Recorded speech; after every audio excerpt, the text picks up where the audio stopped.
नमस्कार दोस्तों, आइए देखते हैं यूपी टेट 2026 का लेवल 2 का आज जो पहली शिफ्ट हुई है इसमें पेपर बच्चों का कैसा रहा है, ताकि आपको भी आइडिया लग जाए कि किस तरह का स्टैंडर्ड रहा है, किस तरह के क्वेश्चंस रहे और क्वेश्चंस के सही आंसर्स क्या है, सटीक आंसर की।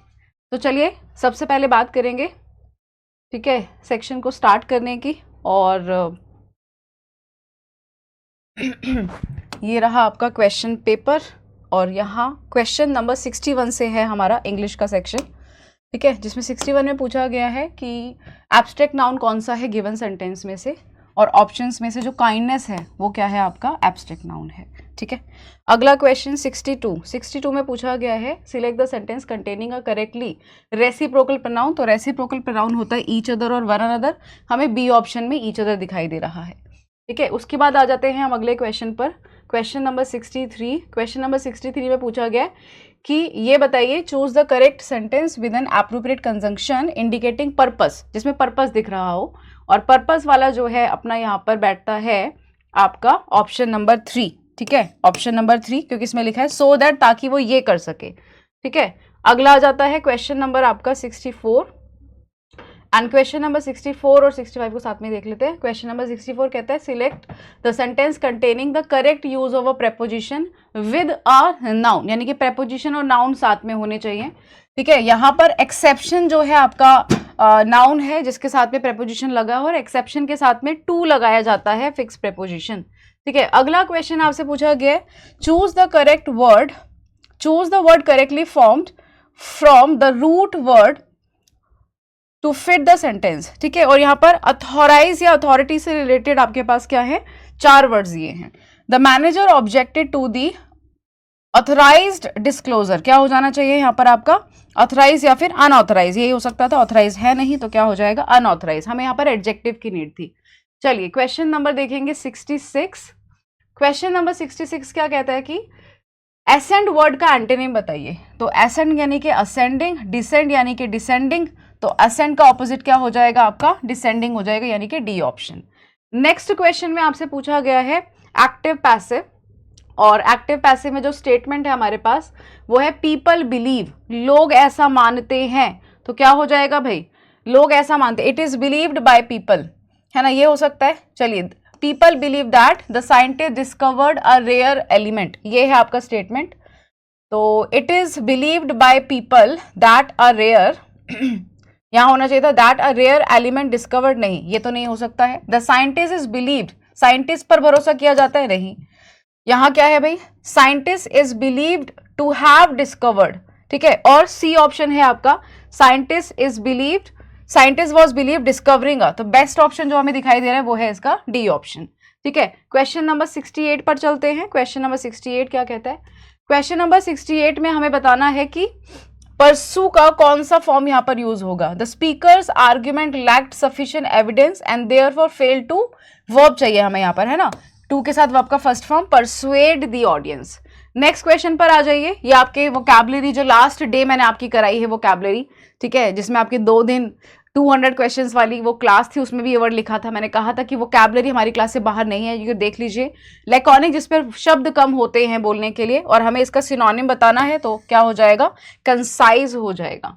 नेक्स्ट आ जाते हैं क्वेश्चन नंबर 70 पर, हम क्या करना है क्वेश्चन 70 में, हमें क्वेश्चन नंबर 70 में हमें बताना है choose the sentence in which the adjective and its degree are used without grammatical error, ठीक है। भाई यहाँ पर सुपीरियर वर्ड लिखा है, और कितनी ही बार हमने ये पढ़ा है, सुपीरियर, इंफीरियर, जूनियर, सीनियर, इनके साथ में प्रपोजिशन टू लिखा जाता है। तो यहाँ पर टू दिखाई दे रहा है लेकिन मोर लगा है, यहाँ पर टू दिख रहा है, तो ये वाला ऑप्शन हो जाएगा कौन सा, डी ऑप्शन। चलिए अगला क्वेश्चन देखते हैं, क्वेश्चन नंबर 71। क्वेश्चन नंबर 71 क्या कहता है, क्वेश्चन नंबर 71 कहता है identify the correctly punctuated sentence from the options given below. तो करेक्टली पंक्चुएटेड सेंटेंस इसमें से आपका कौन सा है, सी ऑप्शन है। The speaker said that success requires discipline, comma, perseverance, comma, and hard work, full stop, क्या हो जाएगा इसका आंसर आपका, ऑप्शन नंबर 3।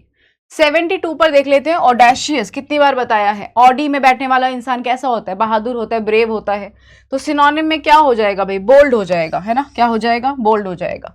73 को देखते हैं, क्वेश्चन नंबर 73, 74 और 75। तो क्वेश्चन नंबर 73 आइए देखिए क्वेश्चन नंबर 73 क्या कहता है, select the option in which the complete subject has been identified. आपके पास एक सेंटेंस है, मैंने हमेशा कहा है वर्ब से पहले वाला हिस्सा, ये पार्टिसिपेटेड से पहले वाला हिस्सा, तो मैनी से लेकर रीजन, ये पूरा का पूरा आपका क्या है, सब्जेक्ट है। तो सब्जेक्ट आइडेंटिफाई करने की बहुत बार आपको ट्रिक्स बताई हैं, बस वही यहाँ पर लगानी थी आपको। इसमें आपसे पूछा गया है select the word in which the silent letter does not belong the same sound pattern as the others. अब देखिए यहाँ पर क्या है, आवर है ना, यहाँ क्या है एयर, यहाँ क्या है ऑनेस्ट, लेकिन यहाँ है घोस्ट, ठीक है, यहाँ पर घोस्ट, ठीक है, घो की मतलब कि ग की आवाज आ रही है, लेकिन एच यहाँ पर क्या हो गया, साइलेंट हो गया। बाकी सबका सिमिलर साउंड है, ये भी मैं आपको क्लास में डायरेक्ट, ये बिल्कुल क्लास में करवा चुकी हूँ। नेक्स्ट आ जाइए जी, choose the sentence in which the adverb expresses frequency, ठीक है।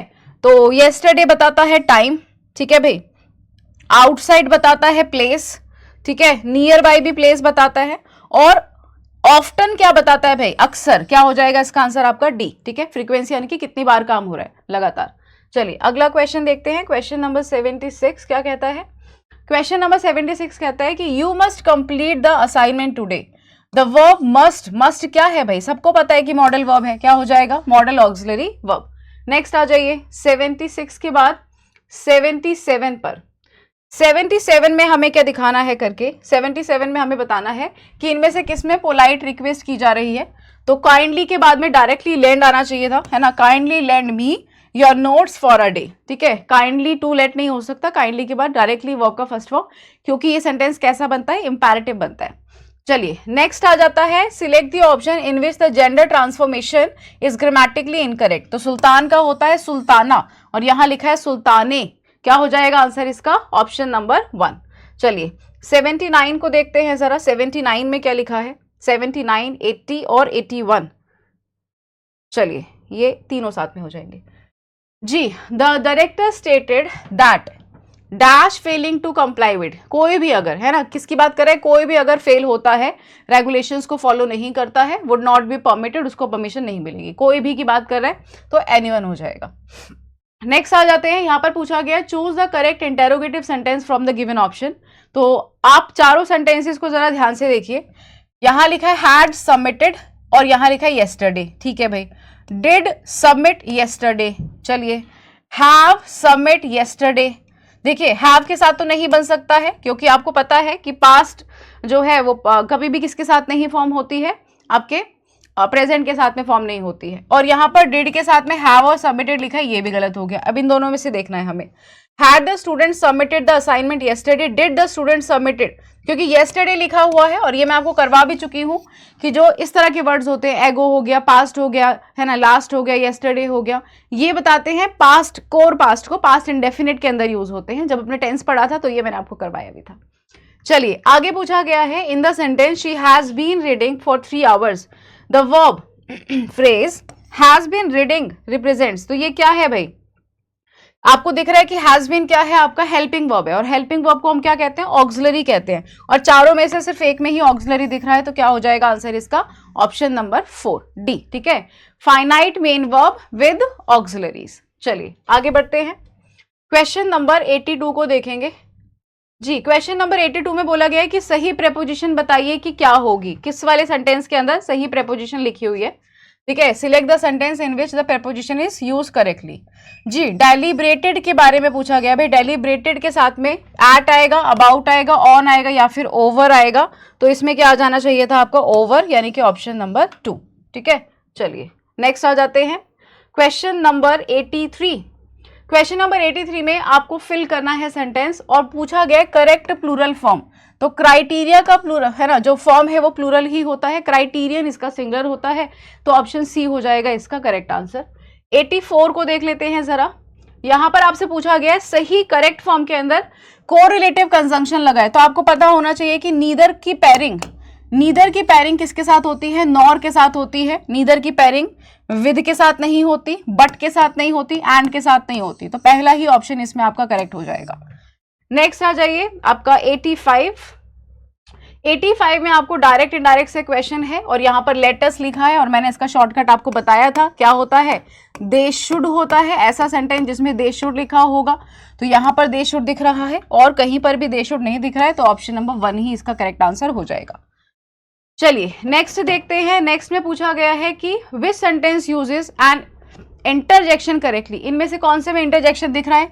हुर्रे दिख रहा है, लेकिन हुर्रे के बाद में क्या लगा होना चाहिए था? इंटरजेक्शन के बाद में या तो कॉमा होता है माइल्ड पॉज के लिए, या फिर आपका एक्सक्लेमेटरी मार्क होता है, जो कि यहाँ पर नहीं है। तो करेक्ट आंसर, ठीक है, फिलहाल के लिए अभी यही चूज करना होगा। आगे बढ़ते हैं। Choose the option in which the noun changes from a common noun to a proper noun. Common noun से प्रॉपर नाउन, तो प्रॉपर नाउन सिर्फ गंगा ही दिख रहा है, तो क्या हो जाएगा? रिवर गंगा। ठीक है, आगे बढ़ते हैं क्वेश्चन नंबर 88 पर।